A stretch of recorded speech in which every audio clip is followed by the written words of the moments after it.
பள்ளிக்கல்வித்துறை அமைச்சர் தலைவர் அவர்களே, தற்போது கிடைக்கப்பட்ட சில முக்கியத்துவம் வாய்ந்த தகவல்களை நம்முடைய மாமன்ற உறுப்பினர்களுக்கு தெரியப்படுத்துறோம். இது தற்போது கிடைக்கப்பட்ட தகவலை திரட்டி உங்கள் மூலமாக இந்த செய்தியை குறித்த தகவல்களை நான் பதிவு செய்கிறேன்.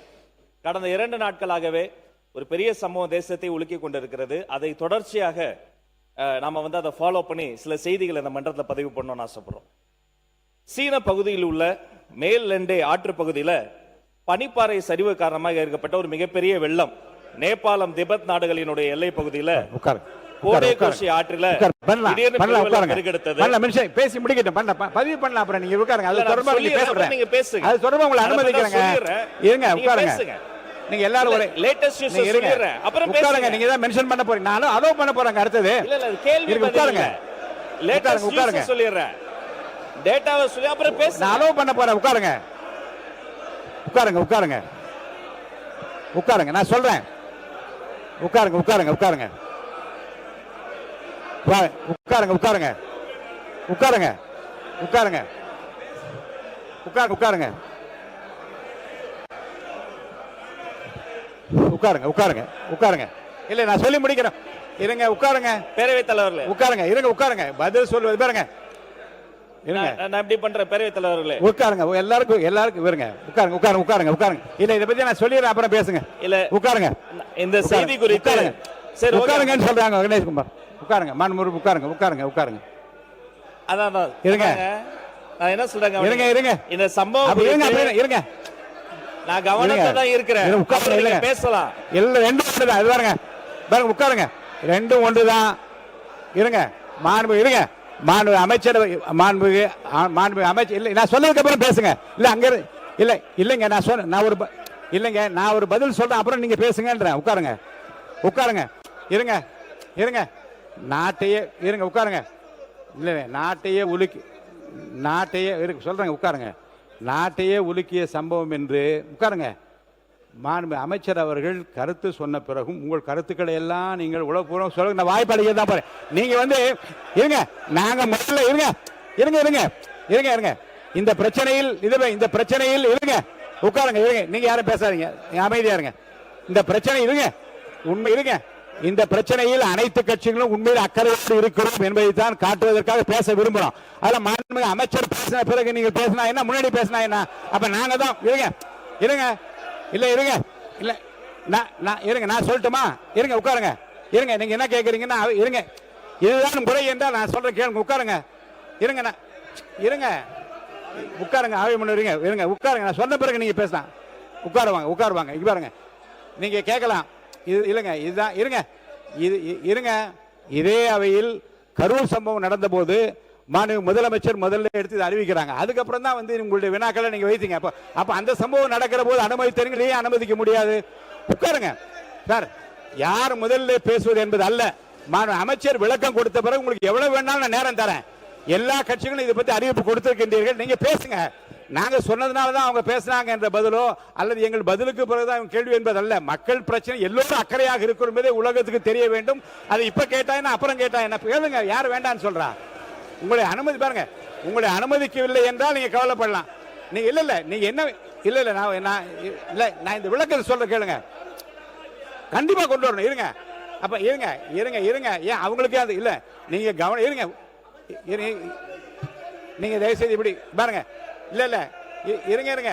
நீங்க என்ன நீங்கள் என்ன விரும்புகிறீர்கள் என்றால் நாங்க கவனத்துக்கு கொண்டு வந்ததுனால தான் அமைச்சர் பதில் சொன்ன. பதில் சொன்ன பிறகு நீங்க உங்கள் கவனத்துக்கு கொண்டு வந்து உங்க கருத்துக்களை சொல்லுங்க. நீங்கள் சொன்னதால் தான் அவள் எடுத்துக்கொண்டார் என்பதல்ல. இல்ல இப்படிப்பட்ட நிகழ்வுகள் முன்பு நடந்திருக்கிறது. அமைச்சர் சொல்லட்டும். நீங்க பதில் சொல்லுங்க. நீங்க கேள்வி கேளுங்க, பதில் சொல்லுங்க, விளக்க அவர் அளிப்பார்கள். மாண்புமிகு எதிர்க்கட்சி தலைவர் உட்காருங்க. மாண்புமிகு பேரவைத் தலைவர்களே, நாங்கள் அரசு எதுவும் குறை சொல்ல விரும்பல. உங்களுடைய அரசுடைய கவனத்திற்கு கொண்டு வர்றோம். அதற்கு பிறகு நீங்க பதில் சொல்லுங்க. நாங்க கவனத்துக்கே கொண்டு வராம நீங்களே எல்லாத்துக்கு பதில் சொல்லுங்க. நான் எதுக்கு சட்டமன்றத்துக்கு வரணும்? சில நிகழ்வு உட்காருங்க. சில நிகழ்வுகளில் நான் விளக்கம் சொல்லிடுறேன். சில நிகழ்வுகளில் அரசே தங்களுக்கு தெரிந்திருக்கிற தகவல்களை முன்கூட்டியே உங்கள் அனைவருக்கும் மக்களுக்கும் தெரிவிக்கிற விதத்தில் என்ன தவறு இருக்கிறது? அதுக்குரிய இருங்க இருங்க இருங்க இருங்க இருங்க சார், இதே அதே பொருள் இல்லை, இருங்க தயவுசெய்து எல்லாரும் குறுக்க பேசினா கஷ்டமா. உட்காருங்க உட்காருங்க மாண்பு கூட உட்காருங்க. இந்த பிரச்சனையில் அவர் கருத்தை சொன்ன பிறகும் நீங்கள் உங்கள் கருத்துக்களை பதிவிப்பதில் என்ன தவறு இருக்குது? இல்லை சரி, என்ன சரியில்லை இல்லை, இதை வந்து இங்க பாருங்க, என்ன முயற்சிக்க கூடாது என்றா நாங்கள் கவனத்துக்கு கொண்டு வந்ததால் தான் அவள் பதில் சொல்ல முடிந்தது என்றோ அல்லது நாங்கள் பதில் சொன்னதால் தான் கவனத்துக்கு கொண்டது என்றோ அல்ல. மக்கள் பிரச்சனையில் அனைவரும் ஒற்றுமையாக இருக்கிறோம், உரத்த குரலில் நாங்கள் பேச விரும்புகிறோம் என்பதை பதிவு செய்ய வேண்டும், அவ்வளவுதானே. அவர் சொன்ன பிறகு நான் பேச அனுமதிக்கிறேன். ஒவ்வொரு கட்சிக்கும் அந்த அனுமதி தான், நீங்க எல்லாம் பேசுங்க, ஒன்றும் தவறு இல்லை. அவர் கருத்தை சொல்லி முடிக்கிட்டோம். மாண்புமிகு உட்காருங்க, நீங்க பேசுங்க சார். மாண்பு உறுப்பினர்கள் அவர் அவர் அவர் சொன்ன பிறகு நீங்க பண்ணுங்கன்ற. அப்ப நீங்க என்ன விரும்புகின்றா, நாங்க சொன்னதுனால தான் அவர் பேசுறார், அப்படி வேண்டாம், அவர் சொல்லட்டுமே. அவர் தயார் என்று சொல்லிவிட்டார், அவர் பதில் சொல்லட்டும், அப்புறம் சொன்ன பிறகு நீங்க கேள்வி கேளுங்க. மாண்புமிகு அவை முன்னவர் அவை முன்னவர் அவை முன்னவர் அவை முன்னவர் அவை முன்னவர் மாண்புமிகு அவை முன்னவர் பேசுங்க. மாண்புமிகு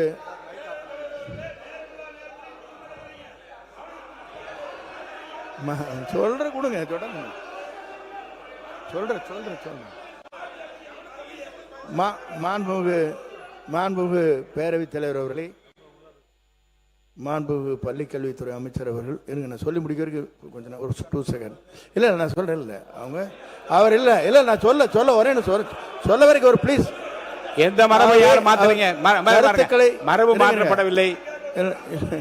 இல்லை, அவர் கருத்துக்களை வழங்கினார், நீங்கள் அதற்காக கவன ஈர்ப்பு தீர்மானத்தை நாங்கள் கொண்டு வந்திருக்கிறோம், நாங்கள் முன்மொழி வேண்டும் என்று. இல்லை அதே 0 பண்ணலாம், எழுப்பலாம், அது இல்லை மறுக்கவில்லை. ஆகவே மாண்புமிகு பேரவைத் தலைவர் அவர்கள் மறுபரிசீலனை தாங்களே வழங்குமாறு அன்போடு கேட்டுக்கொள்கிறேன். மாண்பு உறுப்பினர் மரபு இல்லை, உட்காருங்க பாருங்க, இந்த பிரச்சனைகளை உட்காருங்களா மாண்புமிகு உட்காருங்க. ஒரு விஷயத்தை நான் சொல்கிறேன், இந்த மரபு என்பதிலே ஒன்றை நீங்கள் புரிந்து கொள்ள வேண்டும். உடனே வெகுண்டு எழுந்து அந்த பதில் சொல்லுகிற தன்மையை கொஞ்சம் குறைத்துக் கொள்ளுங்கள். கரூர் சம்பவம் நடந்தபோது இதே இருங்க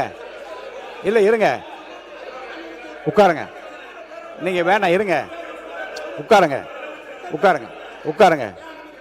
அனுமதிக்க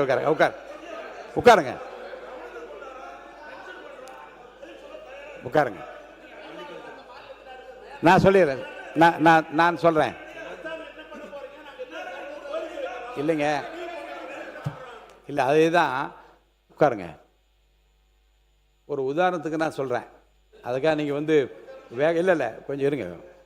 கரூர் சம்பவம் நடந்த போதும் இதே பேரவையில் விவாதம் வந்து 15/10/2025 நடக்கிற போது மாண்பு முதலமைச்சரே முதல்ல எழுந்து நாங்கள் மென்ஷன் பண்ண விரும்புகிறோம், எங்களை மென்ஷன் பண்ண விடுங்கள் என்று சொன்ன போதும் மாண்பு முதலமைச்சர் என்ன சொன்னாங்க, நான் பேசிய பிறகு நீங்கள் கேள்வி கேளுங்க, உங்கள் விளக்கத்தை எல்லாம் சொல்லுங்க என்று. அப்படிப்பட்ட மரபும் இங்கே நடந்திருக்கிறது.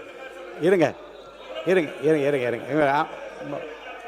மாண்பு டாக்டர் லக்ஷ்மணன் உங்கள் எதிர்க்கட்சி தலைவர் இங்கே உட்கார்ந்துருக்காங்க, உங்கள் கொறடா இங்கே இருக்காங்க. இந்த சம்பவத்தை பொறுத்த வரைக்கும் ஒரே ஒரு வினாவை மட்டும் உங்கள் முன்னால் வைக்கிறேன். அரசின் சார்பில் தங்களுக்கு தெரிந்திருக்கிற அதிகாரப்பூர்வமான விவரங்களை ஒரு மாண்பு அமைச்சர் முழுவதுமாக சொன்ன பிறகு இந்த பிரச்சனை குறித்து நாங்களும் காலையிலே கவன ஈர்ப்பு தீர்மானம் கொடுத்திருக்கிறோம், அல்லது வந்து இதை நான் எழுப்ப விரும்பினேன், 0 அவரில் சொல்ல விரும்பினேன் என்பதெல்லாம் சொல்லிவிட்டோமே, எங்களுக்கு அந்த வாய்ப்பை தாருங்கள் என்று கேட்டு, உங்களுக்கு வாய்ப்பில்லை, அவர் விளக்கமே போதுமானது என்று நான் சொன்னால் நீங்கள் வருத்தப்படுவதிலே நியாயம் இருக்கிறது. அவர் சொன்ன விளக்கத்திற்கு பிறகும் உங்களுக்கு தெரிந்திருக்கிற அதிகப்படியான அந்த உண்மைகளையும் சம்பவங்களையும் சொல்லி மேலும் பேசுவதற்கான வாய்ப்பளிக்கிறேன் என்று சொன்ன பிறகு, நாங்கள் சொன்ன பிறகுதான் மாண்பு அமைச்சர் பதிலளித்தார் என்பதோ இல்லை. ஏன் இல்லை அந்த இல்லை இந்த மாற்றத்தை இந்த மாற்றத்தை செய்வதனால் நிறைந்த பயன் பாதிக்கப்பட்டு இருக்க வேண்டும் என்கின்ற அந்த விருப்பத்தின் அடிப்படையிலும் உடனடியாக அரசு என்ன செய்கிறது என்பதை சொல்லுவதன் மூலமாக என்ன குறை வந்துவிட போகிறது எனக்கு புரியல. நீங்கள் மென்ஷன் இல்லை ஒன்று என்ன கிடைக்கும் என்றால், எதிர்கட்சியை சார்ந்த இந்த உறுப்பினர்கள் எல்லாம் உடனடியாக அரசனுடைய கவனத்தை ஈர்க்கும் வகையில் மென்ஷன் பண்ணாங்கன்ற அந்த பெயர் தான் கிடைக்குமே தவிர ரிசல்ட் ஒன்று தான், அதனுடைய விலை ஒன்று தான்.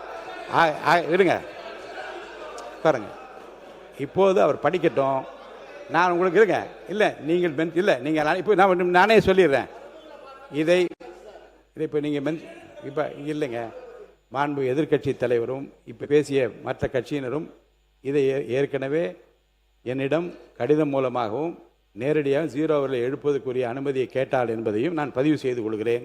மாண்பு மல்லிகுளத்துறை அமைச்சர் பேசட்டும் பாட்டும் இல்லைங்க இல்லை சொல்லுங்க மாண்பு பள்ளி இருங்க இல்லை இல்லை இல்லை விளக்கம் மட்டும் சொல்லுங்க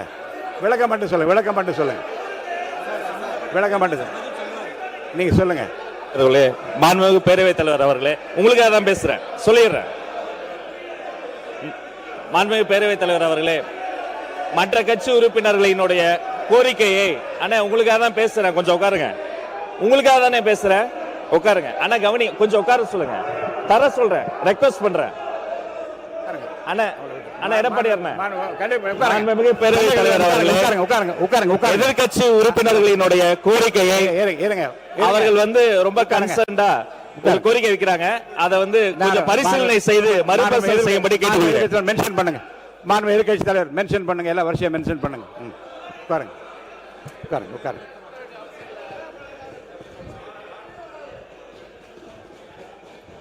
பேரவைத் தலைவர் அவர்களே, இல்லை ஒன்று படிச்சிடுறேன். சிறப்பு கவன ஈர்ப்பு. தமிழ்நாட்டிலிருந்து நேபாளத்திற்கு சுற்றுலா சென்றவர்கள் வெள்ளத்தில் சிக்கியது குறித்து விழி 55 கீழ் அறிவிப்புகளை கீழ்காண் உறுப்பினர் கொடுத்துள்ளார்கள். திருவாளர்கள் ஏவா வேலு அவர்கள், மாண்பு உறுப்பினர் கார்த்திகேயன், மாண்பு உறுப்பினர் சி.வே. கணேசன் அவர்கள், மாண்பு உறுப்பினர் தமிழ் அன்சாரி அவர்கள், மாண்பு உறுப்பினர் ஜவஹர்லா அவர்கள், மாண்பு உறுப்பினர் எடப்பாடி கே. பழனிசாமி அவர்கள், மாண்பு உறுப்பினர் அக்ரி எஸ்.எஸ். கிருஷ்ணமூர்த்தி அவர்கள், மாண்பு உறுப்பினர் கே. சிவகுமார் அவர்கள், மாண்பு உறுப்பினர் ஆர். செல்லசுவாமி அவர்கள், திருமதி லதா அவர்கள், மாண்பு உறுப்பினர் டி. ராமச்சந்திரன் அவர்கள், மாண்பு உறுப்பினர் மாரிமுத்து அவர்கள். இப்பொருள் குறித்து கட்சிக்கு ஒருவர் என்னை சுருக்கமாக அரசின் கவனத்தை ஈர்த்து அமர்வது என்று கேட்டுக்கொள்கிறேன். மாண்பு எதிர்க்கட்சி தலைவர் அவர்கள்.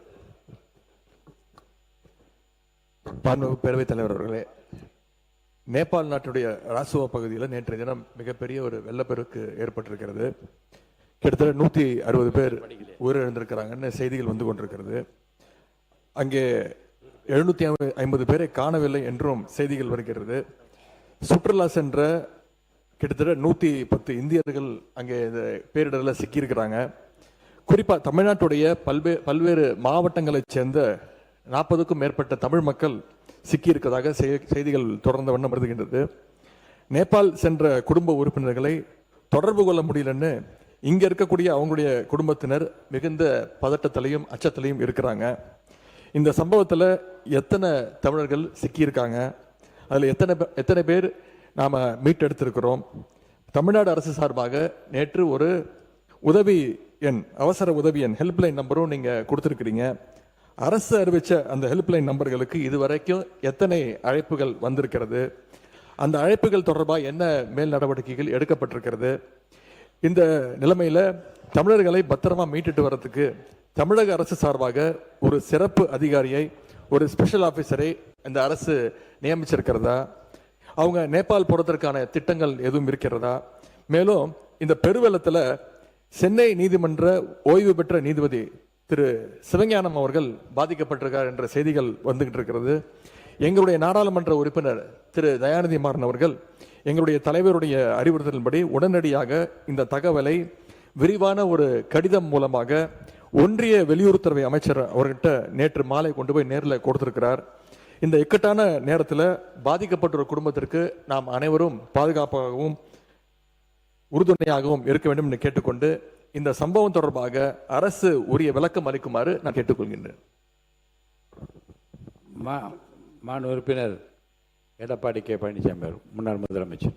மாண்பு பேரவைத் தலைவர்களே, தமிழ்நாட்டிலிருந்து இந்தியாவில் அண்டை நாடான நேபாளத்திற்கு தமிழகத்திலிருந்து 57 பேர் கொண்ட குழு ஆன்மீக சுற்றுப்பயணம் மேற்கொண்டிருக்கின்றார்கள்.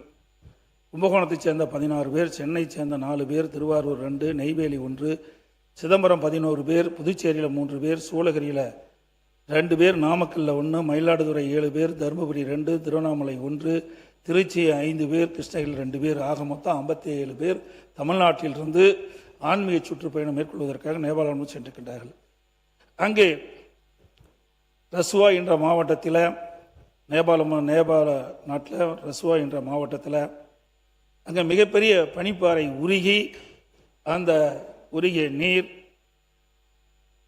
ஓதே கோசி என்ற ஆற்றில் திடீர் என்று வெள்ளப்பெருக்கு ஏற்பட்டு இதில் சுமார் 1000 பேர் காணவில்லை என்று பத்திரிகையிலும் ஊடகத்திலும் செய்தியில் வந்து விடுகின்றன. இந்த திடீர் வெள்ளப்பெருக்கில் தமிழகத்திலிருந்து நேபாளம் நாட்டிற்கு சுற்றுப்பயணம் மேற்கொண்டவர்கள் இந்த வெள்ளத்திலே 37 பேர் அடித்து செல்லப்பட்டதாகவும் 27 பேர் அங்கே பத்திரமாக இருப்பதாகவும் செய்தியிலும் ஊடகத்திலும் செய்திகள் வந்து கொண்டிருக்கின்றன. ஆகவே 37 பேர் காணாமல் போயிருக்கிறார்கள். அதை மீட்பதற்குண்டான நடவடிக்கை எடுக்க வேண்டும். 20 பேர் பத்திரமாக இருப்பதாக தகவல்கள் அவர்களையும் மீட்டெடுத்து தமிழகத்துக்கு கொண்டு வரப்பட வேண்டும்.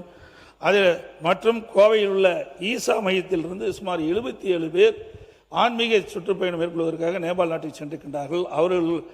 அவர்கள் என்ன ஆனால் என்று தெரியவில்லை, தகவலும் கிடைக்கப்பெறவில்லை. ஆகவே இது வெளியுறவுத்துறை அமைச்சரோடு தொடர்பு கொண்டு நம்முடைய தமிழ்நாட்டுக்கின்ற ஒரு அதிகாரி குழு டெல்லிக்கு அனுப்பப்பட்டு மத்திய அரசோடு தொடர்பு கொண்டு வெளித்துறை அமைச்சரோடு தொடர்பு கொண்டு நேபாள் நாட்டிற்கு சென்று தமிழர்கள் 57 பேரையும் மீட்டு தமிழகத்துக்கு கொண்டு வந்து சேர்க்கப்பட வேண்டும் என்று அரசுடைய கவனத்திற்கு கொண்டு வந்ததோடு அந்த குடும்பத்தைச் சேர்ந்தவர்களெல்லாம் அந்த 57 பேர் ஆன்மீக சுற்றுப்பயணம் சென்ற அந்த குடும்பத்தைச் சேர்ந்தவர்கள் மிகுந்த பதற்றத்தோடு இருக்கிறார்கள். அவர் உறவினர்கள் பதற்றத்தோடு இருக்கின்றார்கள். ஆகவே அரசு வேகமாக துரிதமாக செயல்பட்டு ஆன்மீக சுற்றுப்பயணத்தில் மேற்கொண்டுள்ள அனைவரையும் பத்திரமாக மீட்டு தமிழகத்தில் கொண்டு வருவதற்கு இந்த அரசு முன் வர வேண்டும் என்று தங்கள் வாயிலாக அமைச்சருடைய கவனத்தில் கொண்டு வருகிறேன். சிவகுமார் அவர்கள். மாண்புமிகு பேரத்தொடர் அவர்களே, தமிழ்நாட்டிலிருந்து ஆன்மீக சுற்றுலாவாக நேபாளம் தமிழ்நாட்டைச் சேர்ந்த தஞ்சை, மயிலாடுதுறை, கடலூர் போன்ற பல்வேறு மாவட்டங்களிலிருந்து 57 பேர் 3 வாகனமாக நேபாளத்தில் ஆன்மீக சுற்றுலா செய்துள்ளார்கள். அதில் நிலச்சரிவு ஏற்பட்டு பனிப்பொழிவால் திடீர்னு வெள்ளம் ஏற்பட்டனால் 57 பேரும் அதில் 20 பேர் பத்திரமாக மீட்டு ஆயுதப்படை காவல் நிலையத்தில் இருக்கப்பட்டதாக தகவல் சொல்லப்படுகிறது. மீதி 37 பேரோட நிலைமை என்ன என்றதை கவலைக்கிடமாக இருக்கிற குடும்பத்துக்கு தமிழக அரசு ஒரு குழு அமைத்து அவங்களை காப்பாற்றி இந்த 57 குடும்பத்துக்கும் தமிழக அரசு பாதுகாக்க வேண்டும், அவங்களுக்கு ஆறுதலாக இருக்க வேண்டும். உடனடியாக தமிழக அரசு நடவடிக்கை எடுக்கணும். அதே போல் இந்த மாதிரி விஷயத்துக்கு காரணம் என்னன்னா இன்னைக்கு இருக்கிற சுற்றுச்சூழல் தான் காரணம். ஆகவே காலநிலை மாற்றத்தை இதனால் தான் திடீர்னு ஏற்படுது இந்த மாதிரி விஷயம்லாம். ஆகவே மாண்புமிகு இந்த 57 பேரில் 20 பேர் பத்திரமாக இருப்பதாக சொல்கிறாங்க. 37 பேர் நிலைமை என்ன என்றதை கூறி அவை கவனத்தை ஈர்த்து அமைகிறேன். நன்றி, வணக்கம். மாண்புமிகு ஆர் செல்லசுவாமி அவர். நேபாளத்திலே ஆன்மீக சுற்றுலா பயணம் சென்ற தமிழகத்தைச் சேர்ந்த 57 பேர் சிக்கி பலர் வெள்ளத்திலே அடித்து சென்றதாகவும் 20 பேர் அங்கே பத்திரமாக இருப்பதாகவும் தகவல்கள் வந்து கொண்டிருக்கிறது. சொல்வதற்கு வேறொன்றுமில்லை, அவசரமாக இந்த அரசு என்பது ஒரு குழுவை அமைத்து நேபாளத்தில் சென்று மத்திய அரசோடு தொடர்பட்டு அவர்களை அனைவரையும் மீட்டு பத்திரமாக கொண்டு வர வேண்டும் என்று இந்த கவனத்தை ஈர்க்கின்றேன். மாண்புமிகு உறுப்பினர் மாரிமுத்தவர்கள். மாண்புமிகு டி ராமச்சந்திரன் அவர்கள். மாண்புமிகு பேரவைத் தலைவர் அவர்களே, நேற்றைக்கு 8:30 மணி நேரத்தில் நேபாள நாட்டில் ஏற்பட்ட வெள்ளப்பெருக்கு காரணமாக பனிப்பாறைகள் உருகி பெரிய அளவுக்கு அங்கே சாலைகள் அதே போல பாலங்கள்லாம் அடித்து செல்லப்பட்டிருக்கின்றன. தமிழ்நாட்டிலிருந்து 57 பேர் ஆன்மீக சுற்றுலா சென்றவர்களில் 20 பேர் இதுவரைக்கு மீட்கப்பட்டுள்ளார். இன்னும் மீதமுள்ள 37 பேருடைய நிலைமை என்ன என்பது இதுவரை எந்த தகவலும் கிடைக்கவில்லை. நம்முடைய அரசின் சார்பாக டெல்லியில் உள்ள தமிழக இல்லத்தில் மீட்பு குழு அமைத்து அந்த விவரங்களை சேகரித்து உடனடியாக பாதிக்கப்பட்ட குடும்பங்களுக்கு அந்த விவரங்களை தெரிவிக்கப்பட வேண்டும். அதே போல ஒன்றிய அரசோடு இணைந்து நேபாள தூதரத்தோடு இணைந்து மீதமுள்ள 37 பேரையும் பத்திரமாக மீட்டு தமிழகத்துக்கு கொண்டு வர வேண்டும் என்று அரசின் கவனத்தை இந்திய கம்யூனிஸ்ட் கட்சியின் சார்பாக இருக்கிறேன். மாண்புமிகு உறுப்பினர் தாரகை கத்பட் அவர்கள். மாண்புமிகு பேரவைத் தலைவர் அவர்களே, இந்தியாவையே உலுக்கிய ஒரு மிகப்பெரிய ஒரு சம்பவமான நேபாளில் ஆன்மீக சுற்றுலா சென்ற நம்மளுடைய சுற்றுலா பயணிகள் 57 பேரை காணவில்லை என்பது உண்மையிலேயே பதைப்பதைக்கக்கூடிய ஒரு விஷயமாக இருக்கிறது. அதுவும் தமிழ்நாட்டிலிருந்து தஞ்சாவூர், மயிலாடுதுறை போன்ற இடங்களிலிருந்து காணவில்லை என்ற தகவல்கள் வருகிறது. உடனடியாக இந்த அரசாங்கம் உண்மையிலேயே தமிழக அரசு நிறைய அதுக்கான நடவடிக்கைகள் எடுத்ததாகவே சொல்லி நம்முடைய அமைச்சர் அவர்கள் வாயிலாக தெரிந்து கொண்டேன். போர்க்கால அடிப்படையில் உடனடியாக ஒரு ஹெலிகாப்டரை அங்கே அனுப்பி நம்மளுடைய தமிழகத்தில் சுற்றுலா சென்ற அவர்களை உடனடியாக மீட்க வேண்டும் என்று காங்கிரஸ் பேரியக்கத்தின் வாயிலாக நான் கேட்டுக்கொள்கிறேன். அதே போன்று ஒரு சின்ன ஒரு சஜஷன் இதில் சொல்லலாம் அப்படின்னு நினைக்கிறேன். ஏன்னா ஃபோர்காஸ்ட் நமக்கு இப்போ காலநிலை மாற்றம் எப்போவுமே வந்துட்டு இருக்கு. அதனால சுற்றுலா நம்ம காலநிலை எவ்ரி மந்த் இந்தந்த ஸ்டேட்ல இப்படி இருக்குன்னு சொன்னேன். இப்போ எல்லாருமே சுற்றுலாவுக்கு போறாங்க. அதனால இதை அனௌன்ஸ்மெண்ட் ஏர்லியா ஒன்று கொஞ்சம் கொடுத்தா அட்லீஸ்ட் கொஞ்சம் ரெஸ்கியூக்கு அதனால் எதுக்காவது ஒரு நல்லா இருக்குங்கிறது என்னுடைய அபிப்பிராயம். எனவே இந்த காணாமல் போனவர்களை உடனடியாக மீட்பதற்கான நடவடிக்கை தமிழக அரசு எடுக்க வேண்டும் என்று பேரவைத் தலைவர் வாயிலாக கேட்டுக்கொள்கிறேன். மாண்புமிகு போஜராஜன் அவர்கள். பேரவை தலைவர் அவர்களே, மாண்புமிகு பேரவை தலைவர் அவர்களே, இது ஒரு துயரமான செய்தி. இதில் மத்திய அரசு முழுமையாக ஈடுபட்டு வெளியுறவுத்துறை அமைச்சரை பிரதமர் அவர்கள் பணித்து அவர்கள் சில முயற்சிகளை எல்லாம் மேற்கொண்டிருக்கின்றார்கள். ஏற்கனவே உறுப்பினர்கள் சொன்னது போல் தமிழர்கள் என்பது ஈஷாவிலிருந்து தான் அதிகமாக சென்றிருப்பதாக தகவல் இருக்கின்றது. அவர்கள் ஈஷாவை சார்ந்த மரியாதைக்குரிய சத்குரு அவர்கள் நேரடியாக சென்று அந்த முயற்சியினை பாதுகாப்பு முயற்சியினை எல்லாம் மேற்கொண்டிருக்கின்றேன் என்று சொல்லியிருக்கிறார்கள்.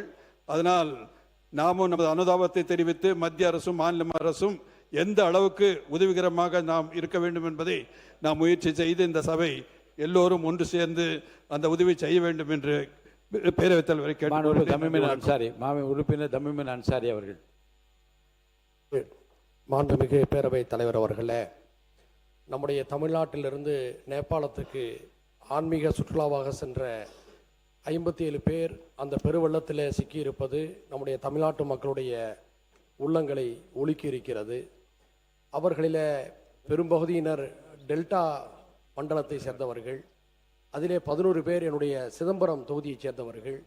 நேற்றிலிருந்து அவர்களுடைய உறவினர்கள் அத்தனை பேருமே பதைப்பதைப்பில் இருந்து கொண்டிருக்கிறார்கள். முழுமையான தகவல்கள் வரவில்லை. அவர்களிலே சிலர் மீட்கப்பட்டிருக்கிறார்கள், சிலர் தேடப்பட்டு கொண்டிருக்கிறார்கள் என்ற தகவலின் மூலமாக நம்முடைய குடும்பத்தினர் அதில் யார் யார் காப்பாற்றப்பட்டிருக்கிறார்கள், யார் யார் தொடர்ந்து தேடப்பட்டு கொண்டிருக்கிறார்கள் என்ற குழப்பத்தில் கவலையில் அவர்கள் இருக்கிறார்கள். எனவே நம்முடைய தமிழ்நாடு அரசு ஒன்றிய அரசோடு கலந்து வெளியுறவுத்துறை மூலமாக இந்த விஷயத்தில் உண்மை நிலையை கண்டறிந்து அவர்களெல்லாம் பாதுகாப்பாக நம்முடைய தமிழ்நாட்டுக்கு கொண்டு வந்து சேர்க்க வேண்டும் என்று தங்கள் வாயிலாக அரசின் கவனத்தை ஈர்த்து அமர்கிறேன். நன்றி. மாண்புமிகு பள்ளிகள் பேசுறீங்களா? மாண்புமிகு எதிர்க்கட்சி தலைவர் மாண்புமிகு ஜவஹர்லால் அவர்கள்.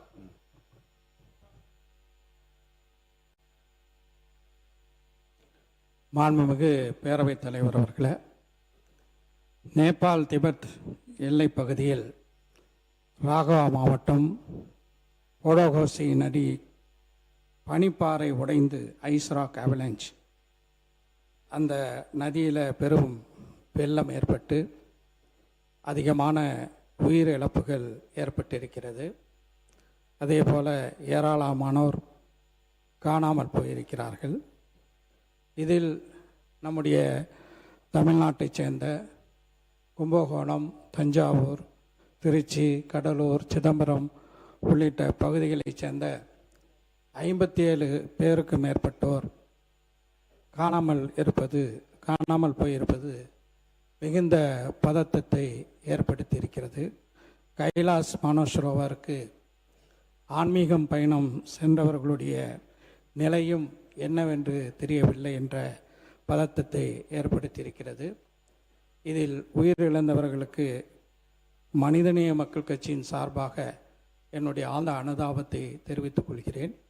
அங்கு சிக்கியிருக்கக்கூடிய தமிழர்களை போர்க்கால அடிப்படையில் மீட்டு தாயகம் கொண்டு வருவதற்கு இந்த அரசு உறுதியான வேகமான நடவடிக்கைகளை மேற்கொள்ள வேண்டிய அவசியத்தை இந்த அரசின் கவனத்தை ஈர்த்து அமர்கிறேன். மாண்புமிகு எதிர்க்கட்சி தலைவர்கள். மாண்புமிகு பேரவைத் தலைவர்களே, இன்றைக்கு நீங்கள் கேள்வி நேரத்தை எடுத்திருக்கிறீங்க. 5 கேள்விகளுக்கு அலோவ் பண்ணியிருக்கிறீங்க. 5 கேள்விகளுக்கும் நம்முடைய அமைச்சர்கள் அவர்கள் தெளிவாக பதில் சொல்லியிருக்கிறாங்க. துணை கேள்விகள்லாம் பதில் சொல்லியிருக்கிறாங்க. என்னுடைய வேண்டுகோள், கேள்வி நேரம் நடக்கும்போது குறிப்பாக நீங்கள் முக்கியமாக 5 துறைகளில் பதில் சொல்லியிருக்கிறாங்க. கேள்வி நேரம் நடக்கும்போது அந்த துறையினுடைய செயலாளர்கள் இந்த அவைக்கு வர வேண்டும், அவங்க நோட்ஸ் எடுத்துக்க வேண்டும். எனவே அதையும் நீங்கள் வலியுறுத்த வேண்டும். அதேபோல் இன்றைக்கி இந்த கவன ஈர்ப்பு தீர்மானத்தை நாங்கள் கொடுத்துருக்கோம். நானும் கொடுத்துருக்கிறேன், அனைத்து கட்சி தலைவரும் கொடுத்துருக்குறாங்க. ஆனால் நாங்கள் கவன ஈர்ப்பு தீர்மானத்தை கொண்டு வரதுக்கு முன்பாகவே ஒரு அமைச்சர் அவர்கள் இதற்கு விளக்கம் சொல்லணும்னு சொல்கிறாரு. அதையும் நீங்கள் அலோவ் பண்ணுறீங்க. இது உடனே நீங்கள் கரூர் இன்சிடெண்ட்டோட கம்பேர் பண்ணுறீங்க. அது நான் சரியாக இருக்குமா என்று தெரியவில்லை. ஏனென்றால் கரூர் இன்சிடென்ட் நடக்கும்போது இங்கே அவையில் மாண்பு முதலமைச்சர் அவர்களே இருந்து அதற்கு பதில் சொன்னார்கள். இப்போ முதலமைச்சர் அவர்களும் அவையில் இல்லை, சீஃப் செக்ரட்டரி தலைமைச் செயலாளரும் இல்லை. எனவே இதையெல்லாம் நீங்கள் கவனத்தில் கொண்டு எந்தெந்த துறை பிரச்சனை வரும்போது அந்த அரசு துறை அதிகாரிகள் இங்கே இருக்க வேண்டும் என்று நீங்கள் அறிவுறுத்த வேண்டும் என்று கேட்டுக்கொள்கிறேன். பொதுப்பணித்துறை அமைச்சர், இதை பற்றி நான் ஒரு விளக்கம் சொல்லணும். நீங்கள் பேசி முடிச்சிருங்க. மாண்புமிகு பேரவைத் தலைவர்களே, எதிர்க்கட்சி தலைவர் இப்போ ஒரு வினா எழுப்பினார். முன்பு இருந்த நடைமுறை வேறு. இப்போ சட்டமன்றம் லைவ்ல கொடுத்துட்டு இருக்கனால இங்கே இருக்கக்கூடிய இங்கே ஒரு வார் ரூம் கிரியேட் பண்ணியிருக்கோம். இங்கே இருக்கக்கூடிய அனைத்து எந்த டிபார்ட்மெண்ட் வந்தாலும் கிட்டத்தட்ட ஒரு நாளைக்கு 5 டிபார்ட்மெண்ட்லேருந்து 8 டிபார்ட்மெண்ட் வரைக்கும் கேள்விகள் வருது. அனைத்து செயலாளர்களும் இங்கே இருக்க பக்கத்து ரூமில் வார் ரூமில் தான் இருக்கிறாங்கிறத நாங்கள் பதிவு பண்ணுறோம். முன்னாடி லைவ் இருக்காது, இப்போ லைவ் இருக்கிறனால எல்லாமே லைவ்லேயே பார்த்து செயலாளர்கள் எல்லாம் இங்கே இருக்கிறாங்க. ஸோ அதை நாங்கள் பதிவு பண்ணுறோங்கிறத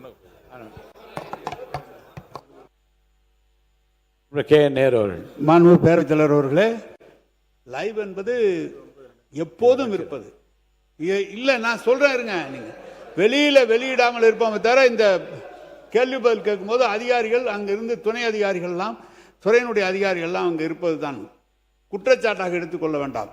உங்களுடைய துறை செயலாளர் இங்கே இருந்தால் கேள்வி கேட்டதை தவிர வேறு பகுதி பல செய்திகளை சட்டமன்ற உறுப்பினர்கள் உங்களிடம் கேட்கிறார்கள். நீங்கள் அதற்கு பதில் சொல்கிறீர்கள். துறையினுடைய செயலாளர் இருப்பாரையானால் குறிப்பெடுத்துக் கொள்வார். அது நடைபெறும் என்றால் நடைபெறும், நடைபெற முடியாது என்றால் முடியாது என்று சொல்ல வரும்.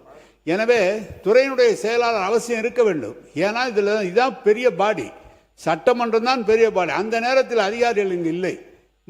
முதலமைச்சர் இல்லை என்றால் முதன்மை செயலாளராக இங்கே இருக்க வேண்டும். சீஃப் செக்ரட்டரியாவது இங்கே இருந்தால், இப்போது நேபாளம் பிரச்சனையை அமைச்சர் சொல்கிறார், அப்போது குறிப்பெடுத்து என்ன பதில் இருந்தால் உடனடியாக சொல்வதற்கு திருத்துவதற்கு சரியாக இருக்கும். அதற்காக தான் சொல்கிறோம். மாண்பு உறுப்பினர்களுக்கு இப்படிப்பட்ட சம்பவங்கள் இப்போது தான் நடக்கிறது என்பதல்ல. சில நேரங்களில் இப்படி சம்பவம் நடக்கிற போது, ஏன் ஆளுங்கட்சியாக திராவிட முன்னேற்ற கழகம் இருக்கிற போது, நம்முடைய மாண்புக்குரிய உறுப்பினர் மாண்பு துரைமுருகன் அவர்கள் சொன்னதை அப்படியே படிக்கிறேன் பாருங்க. மாண்பு பேரவைத் தலைவர் அவர்களே, இந்த அவை பெரியது, அதிகாரம் மிக்கது, சர்வாதிகாரம் மிக்கது. ₹1 செலவு செய்ய வேண்டுமானாலும் அரசாங்கம் இந்த அவையினுடைய அனுமதியை பெற்றாக வேண்டும். இந்த அவையிலே பேசுகிற உறுப்பினர்கள் பொறுப்பு வாய்ந்தவர்கள். தங்கள் கருத்தை அந்தந்த கட்சிக்கு ஏற்ப பேசுவார்கள். இவற்றையெல்லாம் கேட்டு அந்தந்த இலாக்காவிற்கு உரியவர்கள் எந்தெந்த இலாக்காவிற்கு டிமாண்ட் வருகிறதோ அந்தந்த இலாக்காவினுடைய அதிகாரிகள் செக்ரட்டரிஸ் வரிசையாக அமர்ந்திருப்பார்கள்.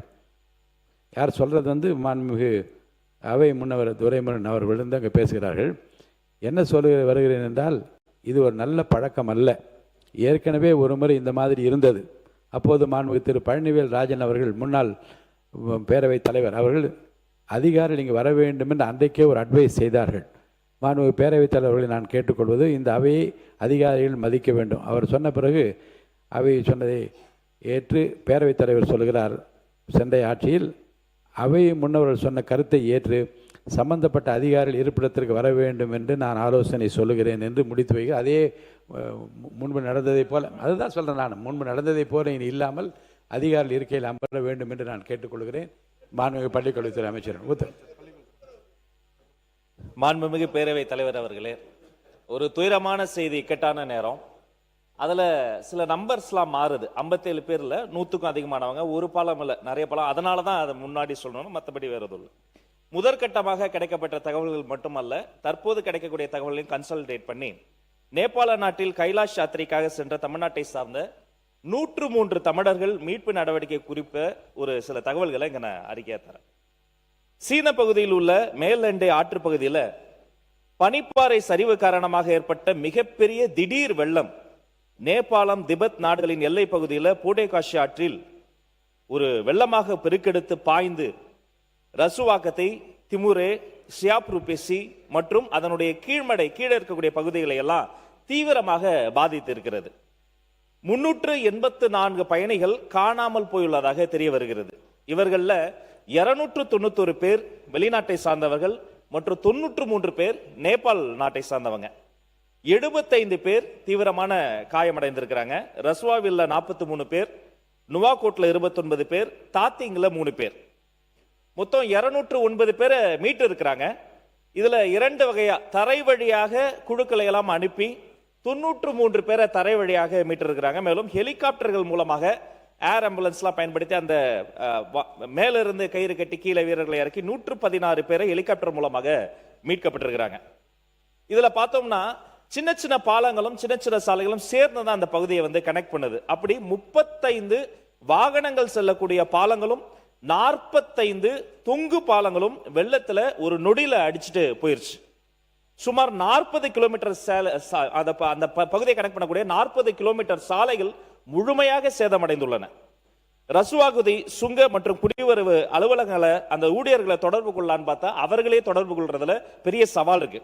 இந்த நிலையில நேபாளத்துடைய ராணுவம், காவல்துறை, ஆயுத காவல் படை, அரசு நிறுவனங்கள் மற்றும் தனியார் துறையிலிருந்து சில ஹெலிகாப்டர்களையும் உதவிக்கு எடுத்து இந்த தேடுதல் பணியும் மீட்பு பணியும் நிவாரண பணிகளும் தொடர்ந்து தீவிரமாக நடைபெற்று வருது. இதுல மேலும் மருத்துவ குழுக்களும் பல்வேறு மருத்துவ குழுக்களை அந்த சம்பவ இடத்துல வந்து குவித்து அந்த மருத்துவ குழுக்களினுடைய பணிகளும் ஈடுபடுத்தப்பட்டிருக்கிறாங்க.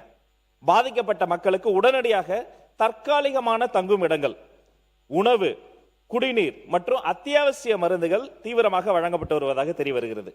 இதுல தமிழ்நாட்டை பொறுத்த வரைக்கும் ஒரு குரூப் இல்ல, ஒன்றுக்கும் மேற்பட்ட குழுவினர் போயிருக்கிறாங்க. அதுல குறிப்பா தஞ்சாவூர் மாவட்டம் கும்பகோணத்தில் இயங்கி வரும் சூப்பர் யாத்ரா கும்பகோணம் என்ற நிறுவனம் நேபாளத்தில் இருக்கக்கூடிய சாம்ராட் டூர்ஸ் அண்ட் டிராவல்ஸ் அந்த நிறுவனத்தோடு சேர்ந்து இந்த ஒரு பயண திட்டத்தை உருவாக்கி இருக்கிறாங்க. அதுல கடலூர் மாவட்டத்தில இருந்து 11 பேர், கிருஷ்ணகிரி மாவட்டத்தில இருந்து 5 பேர், தஞ்சாவூர்ல இருந்து 16 பேர், தருமபுரியில ஒருத்தர், திருச்சிராப்பள்ளியில 4, திருவண்ணாமலையில 1, திருவாரூரில் 2, நாமக்கல் 1, மயிலாடுதுறை 7, சென்னை 6 ஆகிய 10 மாவட்டங்களை சார்ந்த 54 தமிழர்களும் சேர்த்து புதுச்சேரியை சேர்ந்த 3 நபர்கள் ஆக மொத்தம் 57 நபர்கள் கைலாஷ் யாத்திரைக்காக நேபாளத்திற்கு அழைத்து செல்லப்பட்டாங்க.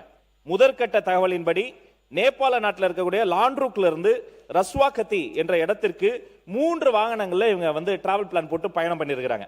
அப்படி போகிற பொழுது சரியா ரஸ்வா மாவட்டத்தில் இருக்கிற போட்டே கோசி அந்த ஆற்றின் அருகே ஏற்பட்ட திடீர் பெருவெள்ளத்தின் காரணமாக நடுவில் சென்ற வாகனம் சிக்கியுள்ளதாக முதல்ல தகவல் வந்தது. நான் இதை முடிச்சிடறேன், அப்புறம் நீங்க பேசுங்க. முடிச்சேன், அதை சொல்றேன், பின்னாடி வருது, பின்னாடி சொல்றேன்.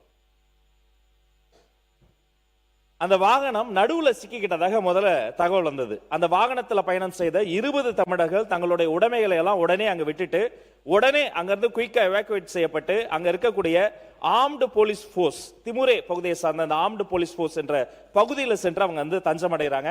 பாதுகாப்பாக இப்ப அங்க தஞ்சமடைந்தவங்க இருக்கிறாங்க என்ற தகவலை நாங்கள் உறுதிப்படுத்திருக்கிறோம்.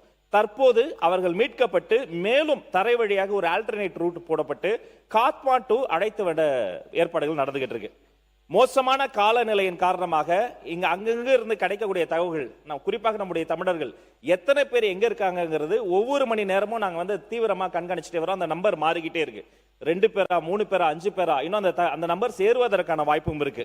இப்படிப்பட்ட சூழ்நிலையில மீதமுள்ள 34 பேர்களை பற்றி விவரங்களை பெறுவதில் ஒரு தாமதம் ஏற்பட்டிருக்கு. இருந்தாலும் அதை க்ளோஸ் மானிட்டர்ஸ்ல நாங்க ஃபாலோ பண்ணிட்டு இருக்கிறோம். 54 தமிழர்களையும் விரைந்து தாயகம் மீட்டு வரும் பணியையும் விரைவுபடுத்துமாறு காட்மாண்டுல இருக்கக்கூடிய இந்திய தூதரகத்திடம் நேத்துல இருந்தே தீவிரமாக நம்ம தொடர்பு கொண்டு பேசிக்கிட்டு வரோம். அந்த நடவடிக்கையும் தனியாக நாங்க ஃபாலோ பண்ணிட்டு இருக்கிறோம். மேலும் இன்னொரு சென்னையிலிருந்து இயங்கக்கூடிய மகாதேவ் கைலாஷ் யாத்ரா நிறுவனம் 49 தமிழர்களை இதே பர்பஸ்ல அங்க வந்து அழைத்து போயிருக்கிறாங்க என்ற விவரமும் இப்ப தெரிய வந்தது.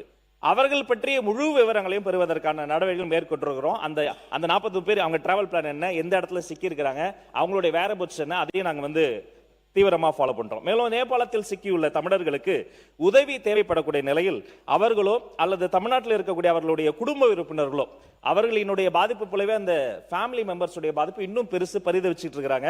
தமிழ்நாடு அரசினுடைய அயலக தமிழர் நலத்துறையின் கீழே ஒரு 24x7 கட்டணமில்லா உதவி எண்களை வந்து நாங்க வந்து அனௌன்ஸ் பண்ணோம். இதுல வந்து 4 வகையா பிரிச்சிட்டோம். இந்தியாவுக்குள்ள இருந்தே அவங்க வந்து தொடர்பு கொள்றாங்கன்னா அது ஒரு டோல் ஃப்ரீ நம்பர் 1800-309-3793. சப்போஸ் வெளிநாடுல இருந்து தொடர்பு கொள்றாங்கன்னா அவங்க ஜஸ்ட் மிஸ்டு கால் விட்டா போதும். +91 இந்தியா கூட போட்டுட்டு 8069009900. இன்னொரு ஆல்டர்னேட்டிவ் நம்பர் கடைசி டிஜிட் மட்டும் மாறும், 0க்கு பதில் 1 போட்டு, அதாவது ஓப்பனிங்ல +91 இந்தியா கூட போட்டுட்டு 8069009901 இந்த நம்பர். நாலாவதா நம்முடைய தமிழ்நாடு இல்லம் நம்முடைய புதுதில்லியில ஒரு கட்டுப்பாட்டு அறையை நாங்க வந்து ஏற்படுத்தி இருக்கிறோம். அதுக்கு 9289516712. இதையெல்லாம் நம்ம கொடுத்த உடனே அதுல எவ்வளவு நம்பர்ஸ் வந்தது மதிப்பிற்குரிய மாண்புமிகு எதிர்க்கட்சி தலைவர் கூட கேட்டிருந்தாரு. அது கிட்டத்தட்ட 937 அழைப்புகள் வந்தது. அவர்களுக்கு உண்டான கம்யூனிகேஷன் அவங்களுக்கு தேவைப்படக்கூடிய தகவல்களையும் கொடுத்திருக்கிறோம். மேலும் இது தொடர்பாக புதுதில்லியில் இருக்கக்கூடிய தமிழ்நாடு இல்லத்தில் ஒரு கட்டுப்பாட்டு அறை அமைக்கப்பட்டிருக்கே. அவங்க வந்து தீவிரமா வேலை பார்த்துட்டு இருக்காங்க. ஓய்வு பெற்ற நீதிபதி மற்றும் இங்கிருந்து போன சகல குழுக்களை சார்ந்த தமிழர்கள், அங்க இருக்கக்கூடிய மீட்கப்பட்டவர்கள், மீட்கப்பட வேண்டியவர்கள், அந்த குறித்த ஒவ்வொரு மணி நேரமான தகவல்களும் சேகரிக்கப்படுகிறது. மேலும் நேபாள அரசுடன் தொடர்பு கொண்டு இதற்குண்டான உரிய நடவடிக்கைகளை கொலாபரேட்டிவா நேபாள அரசும் இந்திய அரசும் தமிழ்நாடு அரசும் ஒன்றிய அரசும் இப்படி பல்வேறு வகையான கொலாபரேட்டிவ் மெஷர்ஸ்ல எடுக்கப்பட்டு வருகிறது. காட்மாண்டுவில் உள்ள இந்திய தூதரகத்தின் அதிகாரிகள் மூலமாக நிலைமையை தொடர்ந்து கண்காணித்து வரோம். இது ஒரு பெரிய வேக்கப் கால், இது ஒரு பெரிய எழுகை மணி. பாதிக்கப்பட்ட குடும்பங்களோட துன்பத்தில் நாங்கள் துயரத்தில் நாங்கள் வந்து துணை நிற்கிறோம். ஆனா நமக்கெல்லாம் அது ஒரு பெரிய எழுகை மணி. Climate change is real. கட்டாயமாக இயற்கை பேரழிவு போன்ற சம்பவங்கள்லாம் அதிகரித்து வருவது ஒரு நல்ல போக்கல்ல. ஐநா சபையில SDG கோல்ஸ்னு சஸ்டைனபிள் டெவலப்மெண்ட் கோல்ஸ்னு இதற்குண்டான தீர்வுகள் எல்லாம் சொல்லி இருக்கிறாங்க. தயவு செய்து நம்முடைய மாமன்ற உறுப்பினர்கள் இதை போன்ற சம்பவங்கள்லாம் ஒரு பெரிய பாடமாக எடுத்துக்கொண்டு நாம் உருவாக்கக்கூடிய சட்டங்களோ எடுக்கக்கூடிய நடவடிக்கைகளோ இனி வருங்காலங்களில் இதை போன்ற இயற்கை பேரிடர்களை வந்து நம்மால் சமாளிக்கவே முடியாது. அதை போன்ற இயற்கை பேரிடர்கள் ஏற்படாதவாறு கண்ணும் கருத்துமாக உருவாக்க வேண்டும். இதை குறித்து மேலதிக தகவல் கிடைக்கப்பெறும் போது மாமன்றத்தில் உங்கள் அனுமதியோடு உங்கள் மூலமாக தெரியப்படுத்தும் என்பதையும் தெரியப்படுத்துகிறேன். நன்றி.